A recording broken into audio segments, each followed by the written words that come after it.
musidɓe tedduɓe hettiyankoɓe ayawo weltare ɓiɓɓe fulɓe andu diine maɗa fedde heblo sukkaɓe afrique so daneri filtima ɓaleri buuɗal yurmede fere feeñay windere feeñjay batake bindaɗo ma bare nogas jeeɗiɗi yarkoma hitande ujunnaje nogas ɓatake men ko fate carika kono hande kadi na yottoɗen koto banggue ndema ma en jaa ha toon to beele noon ken wona 15 kilométre hakkude muɗum e wuuro Kidira ɗon calminɗen ceerno Habous Diallo gardiɗo fedde heblo sukkaɓe Afrique ma en jaa toon to beele taw yen toon musidɗo men remiyanke ngana biyeteɗo Harouna Kane kumpitiɗo ko fate banggue ndema sewo sewo nde tawnoɗo saaha mo gonɗen eɗen gandi yimɓe hewɓe haqqillaji men woni koye ruttade leydi kono kadi alay saago waɗe hen jewte garɗe no fewi beele kadi yaada e jamanu ko gollete ko hettiyankoɓe a yawo weltare TV yewtere men buuɗal yurmede ceerno Harouna Kane bisimilla maɗa calmina bandiraɓe ngan sanga jubben seeɗa e yewtere ko fate banggue ndema sew sewoji ɗi gonɗon e dow men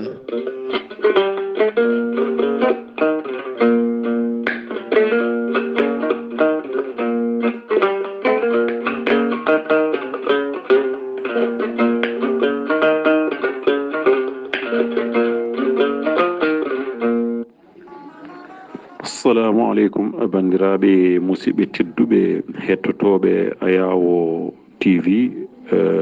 onon kala on calminama mi salmini goto foof inde mum yettode mum mi salminima Sar Abdoulaye Sarr hande ko min woni koɗo maɗa ɓatake buuɗal yurmede ɗum noon mi salminima min mbiyetemi ko Harouna Kane jeeyami koto wiyete Beele noon ina tawi e région de Tambacounda département de Bakel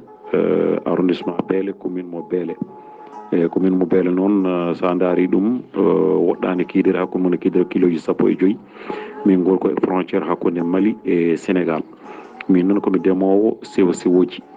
kono noon e nder no ndimirami sewo sewoji miɗe gollodira e nder guure kewɗe ɗe ganduɗa ko pirliɗe Kidira manam pirliɗe Beele noon ene jogui fedde nde ganduɗa wiyete ko GTC woni groupe de travail citoyen komi coordinateur muɗum ɗum noon mi salminima no fewi mi salmini dendagal heɗotoɓeɓe mi weltima e noddano ndu noon miɗi heeɗi ha hande Sar Abdoulaye Sarr miɗi heeɗi namde maɗa ceerno Harouna dande leñol Baba Mal wi ko ɓiɓɓe leydi gummoɗe liggotoɗen noon koye ndema e awa e gaynaka e fitram golle hono président suudu men SAS woni docteur Abdourahmani Ka yiɗiri oɗo saaha mo gonɗen ceerno Harouna eɗen tawe ɗo e ɓundu eɗen tawe ɗo e Beele ɗo Beele noon eɗen juuro ceerno Sambou no fewi ha wona seeɗa kono ne kadi oɗo saaha mo gonɗen min jiiɗi addude ma namdal holno ndema sewo sewo arde moɗon ɗon ɗo Beele ɗo eyyi Sar Abdoulaye Sarr somi faami namdal ma ndema sewo sewoji no ardi e amen ko won projet goto arnoɗo ene projet o ko ONG français o wiyete ko Ortibac on nde ari ɗo ko on addani min ndema sewo sewoji holli min no remirte walli min e kaɓirɗe ko fati e wonande joguiɓe ndiyameje ɓe mballi ɗumen e moto pompe uji joguiɓe boyli ɓe mballi ɗumen e machine ngaji jaltunoji ndiyam e nder boyli ɓe mbaɗi hen sangeji ɓe kolli min karallagal ndema ka eyyi ɗum woni noon yimɓeɓe kucci hen wonande joguiɓe ɗin ɗon moyen ngaji ɓe kucci e ɗum ɗon mbatti remde ko ɗum nanni min e ndema sewo sewoji kono noon ɓeɓe jotodirno adan ɓe mi tawa e nder ɓeɗon ɓe kebli ɓen ɗon kam keblama holno pépiniére waɗirte horno so pépiniére o mawni holno lordete so tawi o heɓi caɗele ko fate e ñabbuli holno pompirte walla kullon so ngari e makko holno safrirte. eyyi Sar Abdoulaye Sarr ko ni min natiri e ndema ka e dow kadi famde ndema ka ne waɗi gartam no fewi eyyi ne waɗi keeɓe ɗum nanni min ɗum saabi nadde min e ndema sewo sewoji Sar Abdoulaye Sarr. ko ɗum jeeyi sababu natɗon e ndema sewo sewo kono kadi eɗen gandi oɗo saaha mo gonɗen en natti hutorade gueɗe biyo noon woni hutorade dorde en e gueɗe hanki ɗe kutorton ɗen so tawi eɗen ndema hande eɗen gandi ko produit ji keesi garɗi gam yidde wallidde ndema ka ha tenti sewo sewo saabu hande ɗeɓe hulɓinade seeɗa a yiyat tan pomme de terre walla jiiya kandial walla jiiya ñamako walla jiiya ɗum ne ɓuttidi taw koko força ndetoɗo saaha mo gonen oɗon kebla ko fate banggue produit ji ɗi wotata yimɓe caɗele walla ala on kutorto tan e mbadi no gandirɗon. eyyi Sar Abdoulaye Sarr somi faami namdal maɗa ɗo immal ko fati e produit ji ɗi no min kutorirtoɗi adande projet o arno woni joni fodde duuɓi 15 walla ɓuura ɗum ni projet ortibagde arno ɓamno ko yimɓeɓe ɓe gollita ɓe pormi ɗumen kono noon caggal nde projet on ɗon yeehi feemi hande remoɓe ɓe ɓeydima no fewi nde tawno ɓe coynima hen waɗi gartam no fewi machallah ɓe naati hen natɓe hen sakke ɓe noon ɓen ɓe gona heɓlaɓe ɓe gona joguiɓe humpito ko fati e kutorɗe produit ji ɗi kono minen kam alhamdulillah emin jogui humpito kutorɗe produit ji ɗi kadi emin jewtida e yimɓeɓe wonande namdotoɓe min ɓe miɗen gandinaɓe kutorɗe produit ji ɗi no hutorirte eyyi ɗum waɗi noon wonande anduɓe ɗum ɓe foof ina gandi holno mbaɗirta quantité no engrais no mbaɗirta quantité engrais ko mbaɗata e guese muɗumen walla dose produit mo pompata o ina gandi dose o walla ala durée manam pompkongol so pompama happu produit o e no foti balɗe o waɗata pour wawa ñamede ɗum ɗon kam wonande minen haralde adinone nde emin jogui humpito muɗum kono noon arɓe saket joni ɓe nde tawno coynima ɓeya puɗɗima dañde hen no fewi machallah waɗi dañe no fewi hande o hewɓe guiddi naati hen kono noon ɓe ngala humpito eyyi ɓe ngala humpito produit ji ɗi no kutorirte engrais ɗi no mbaɗirte e ko nandi hen ɗum noon ko hunde nde ganduɗa HSA ene foti heblo sukaɓe Afrique ene foti daranade ɗum ɗon nde tawno wiya ko heblo sukaɓe ko sukaɓe keblete Afrique woni leyɗele meɗen ɗum noon HSA ene foti jofade ɗum ɗon so jofima ɗum ɗon hebla sukaɓe ɓe no produit ji kutorte engrais ji no mbaɗirte e ko nandi hen Sar Abdoulaye Sarr. Seydi Kane a jarama ɗo kalɗa haala hebla sukaɓe Afrique HSA on goɗɗani kiirira no fewi ma en gartoy hen e nder yewtere meɗen kono kadi a jubbiɗo hen toɓɓere wonde fayida fe a tendi ko fata banggue produit ji ɗi saabu hande en jii deedi yimɓe foof guttima saabu neɗɗo ñamata gayni tan jiya reedu mum ne wuttini aha gahe ɗe ganduɗa anda wa saabu produit ji ɗi woni hen kutorto tan ko ha denrol mum garɗa walla ko ha remru mum yooɗa walla ko ha wiye pomme de terre makko ne ɓucciɗi walla suppaɓe makko ne ɓucciɗi taw ganduɗa ka porsirɗo ɗum ɗiɗo hen produit ji taw kadi ganduɗa produit ji ɗi nattata koye nder leggal ngal rokkoya yimɓeɓe caɗele ɗum noon ne foti andede oɗo saaha mo goni neɗɗo kutortoɗo produit ko fate banggue ndemo liguimaji yiya taw ko keblaɗo o wawa ɓedde produit ji ɗi wande ɗo hen produit ji paayi koye nder leggal ngal paayi koye nder ñamri ndi teni ñamri ndi fayi koye nder yimɓeɓe ɗum waɗi hande yimɓe nana ñawa a jarama Seydi Kane ɗo henna rewi lawol waɗi fayida no fewi namdal meɗen dewgal hen min jiiɗi andude holko ɓurɗo wawde remde e sew sewoji ɗi ndema toon toon ɗi. eyyi Sar Abdoulaye Sarr ha hande ko fate remru ndu emin ndema leƴƴi ko ɓuuri hewde e sew sewoji emin ndema ɗum suppome en salade tomate carotte navet batance basalle e dene ko ɓuuri hewde hen kanje en fo emin ene reeme hande e diwan he machallah kono ɓuuri jogade dole tigui ko ñamako ko eyyi nde tawno ñamako ko soynama hen gartam machallah ene waɗi ni sukaɓe ɓe ganduɗa hande o ene jogui hen ene dañi hen keeɓe no fewi sa yeehi e wuuro woto wiyeten ko Ubbowol a tawa hande o sukaɓe hewɓe puɗɗima mahde hen galleji muɗumen machallah aɗa wawi limde ɗon fodde kuɓeje jeenayyi ɗe ganduɗa foof koye keeɓe ñama ko he sukaɓe ɓe keeɓi ɗum mahi hen coodi hen baali coodi hen nayyi paggi hen ɗum waɗi noon hankkadine ɓe ne wayno ɓen ɗon sukaɓe pindini sukaɓe heddiɓe ɓe e diwan he ɗum waɗi hande o ɗum ne hokka doole no feewi nde tawno so tawi récolte o yonti aɗa yiya ko auto ji jaltata ene carsa eyyi jiiya suka goto nanga fodde 90 ujunere e nder ñalawma walla ɓe hen 100 ujunere e nder ñalawma ɗum noon machallah kono noon kadi ne waɗi caɗele ɗe ko holɗum sahaji ne waɗa hen banaji ɗi ganduɗa ko sereraɓe hen jaafo eɓe gara hen ɓe naata hen tawa noon fandare nde ko somade ɓe kollituma kono noon sahaji ɓe punta remoɓeɓe ɓe jaaha ɓogga ha ndindina ñamkuji muɗumen tan ɓe mbiya ɗum wonde ha janggo minel ton kalis o eyyi ɗum détournement ji mbaɗi hen kono noon hande o noon ne wayno yimɓeɓe nana pinana ɗum ɗon ene pinana ɗum gati woni holɗum service agriculture mo département Bakel immima e nden darde yuɓɓinde e pelle e nder remoɓe he pour walludeɓe ɓe mbaɗa nokkuji ɗi ganduɗa ko nokkuji jeeyirɗi nokkuji ɗi ko holɗum woni point de collecte uji to ñamako ko rendata e nokku foof yimɓe ɗiɗo walla naayo gona ɗon ɓen jaɓɓoto ñamako ko soɓe jaɓɓima ñamako ko banaji so gaari ko ɗon tawata ñamako ko ɓenne kadi so gaari nawata ñamako ko joƴƴinade kalis ko adinde bana ne immo tawata ko noddiɓe téléphone kadi tawa ɓe kumpiti no foti jomum ko sohli e kalis no foti jomum sohli e ñamako tawane ɓe gandi somme no foti ɗum woni ɓe kamɓene ɓe lombiɓe ɗon ɓe kalano joom guese en ɓe ɓogga ñamkuji mum en gadda ɗon deke noon ayi woni koye safrede feere no ɗum iwiri ko fate détournement ji ɗi ko wona ɗum ko kadi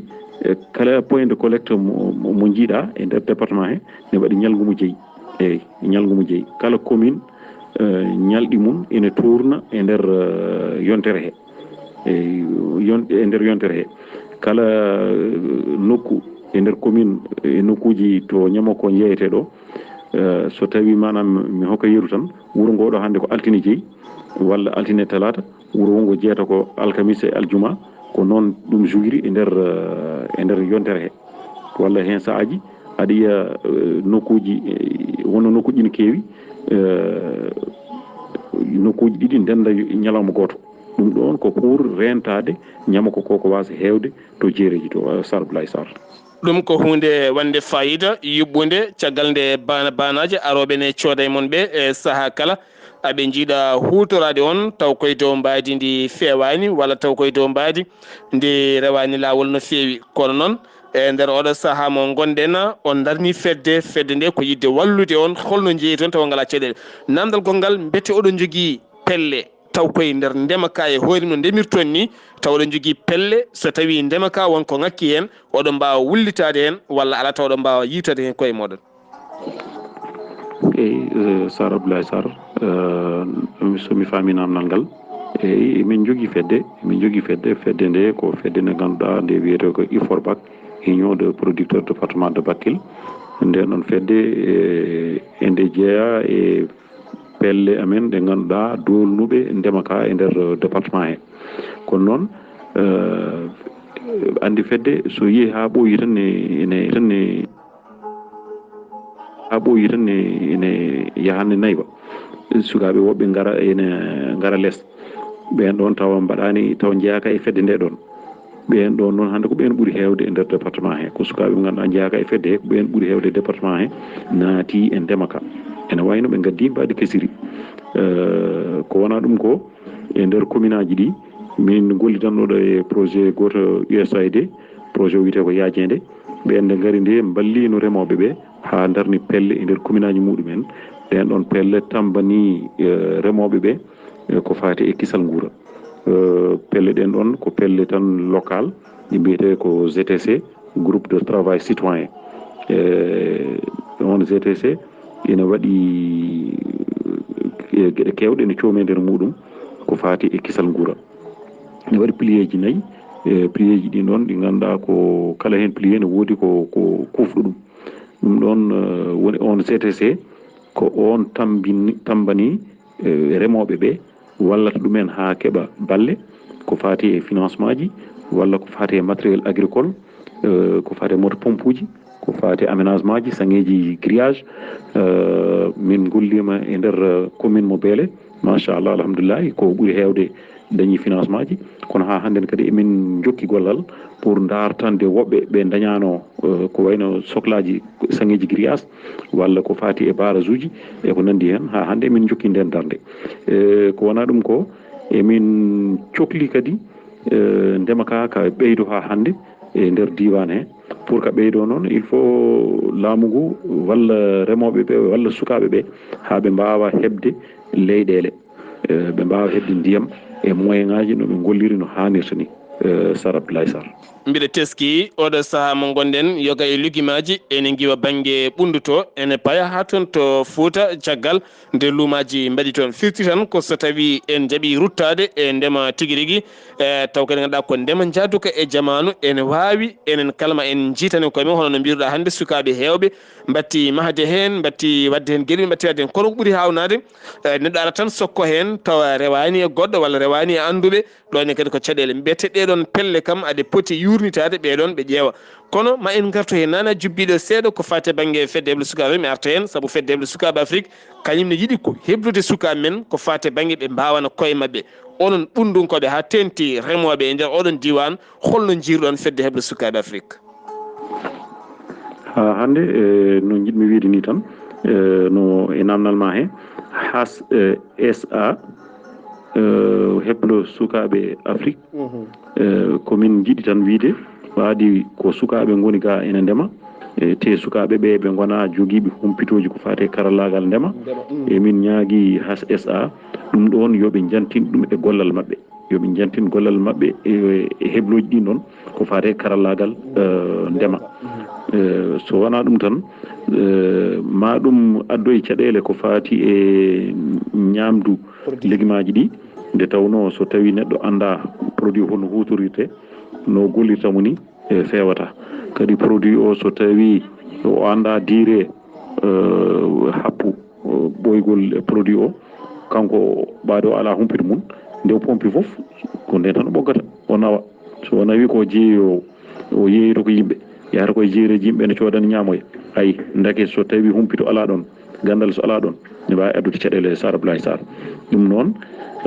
emin ñaagui heble sukaɓe Afrique ɗum ɗo yoɓe mbattu ɗum e darde mabɓe yoɓe mbattu ɗum e darde mabɓe no feewi Sar Abdoulaye Sarr ina walla yimɓe ɓe gullito ɗum laamu ngu ɓe gullito ɗum partenaire uji mbawa huccande ɗum ha hebloji mbaɗe e remoɓe ɓe keble sukaɓe ɓe keble ɓe jogo humpitoji no produit hutorirte no engrais waɗirte ɗum ɗon kadi ne walla no feewi Sar Abdoulaye Sarr a jarama Seydi Kane e wasima labde labtude saabu neɗɗo kala kene hutoro yo andu saabu hande rafiiji ɗi keewi no mbiruɗen nane heblo sukaɓe Afrique mboɗɗamini ɓe nanat wonande ngoɗo erango kono kadi ene eeri dendagal bandiraɓe kala ndeɓe mbawat nadde e fedde heble sukaɓe Afrique ceerno Harouna Beele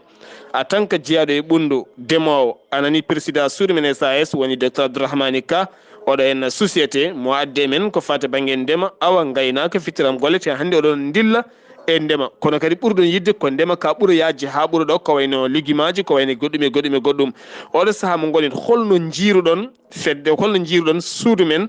SAS action woni société par action holno jiiruɗon ɗum holno jaɓɓor ɗum e ɓundu mbe toon tini ɗum toon eyyi Sar Abdoulaye Sarr ha hande mi arta e namdal maɗa ngal kadi woni SAS société mo mbiɗa mo gajjil ka ardi o miɗa andi hande o miɗa humpiti so tawi ɓe mbawno tellade e guure he yimɓe mbawa tellade e gueseje he yimɓeɓe jewtide miɗa felliti ma hewɓe cood action ngaji eyyi nde tawno yimɓeɓe ga enne ne jogui caɗele hebde financement ji goto foof waɗata tan ko e doole muɗum rewata koye peeje muɗum ha wawa hebde no golliri ɗum noon anni waɗi tampere no fewi kono noon so tawi SAS so tawi ari ga enne en yewtidi e CTC yewtidi e remoɓe ɓe tellima e guure ɗe tellima e guese ɗe ene yewtida e majji e pellet e waktuji ɗiɗo miɗo yakori ma yimɓeɓe hewɓe ma mbaw nadde hen hewɓe ma mbaɗ adré ngati yimɓe fof ne kumpiti SAS immini ɗum ko wallude aynaɓe wallude remoɓe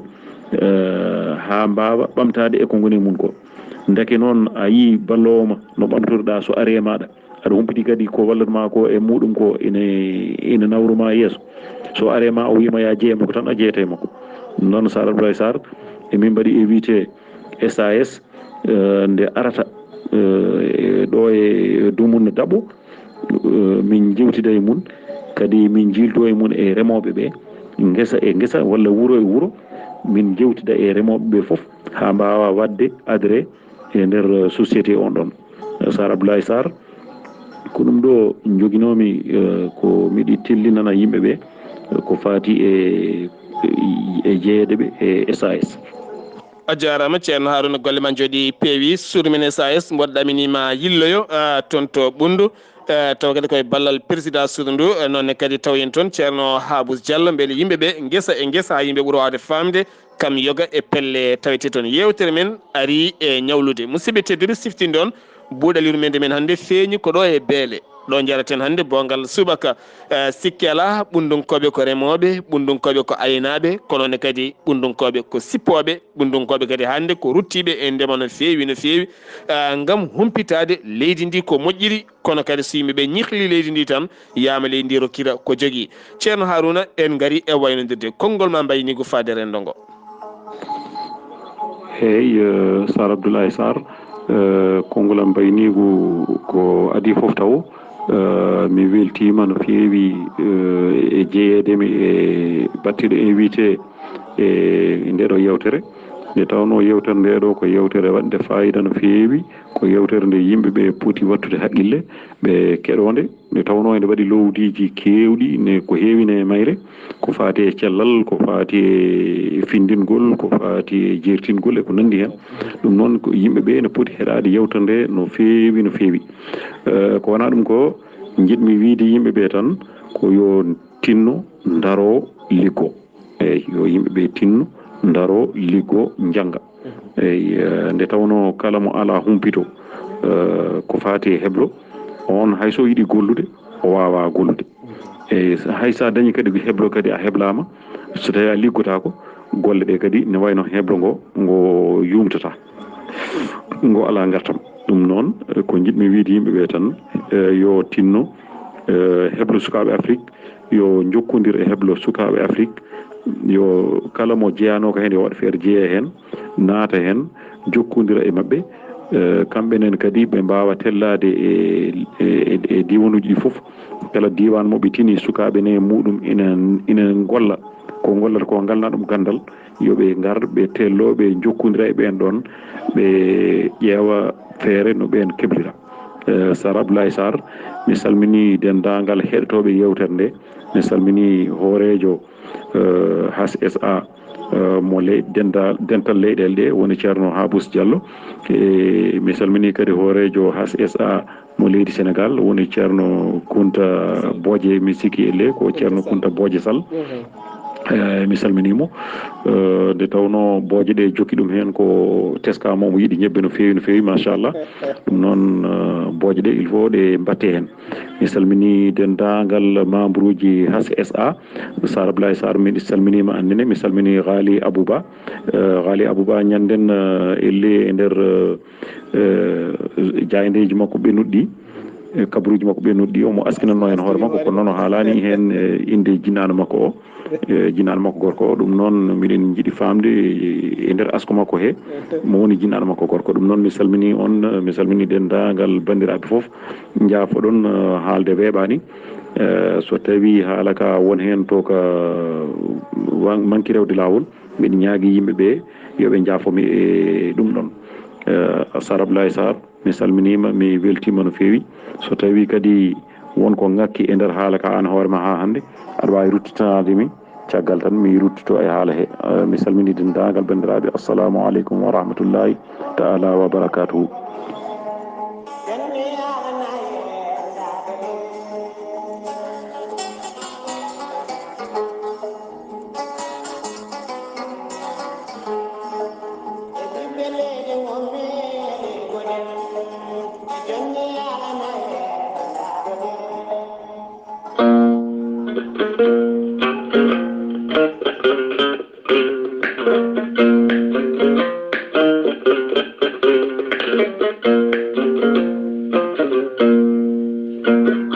musidɓe tedduɓe hettiyankoɓe Ayawo Weltare TV yewtere men buuɗal yurmede hande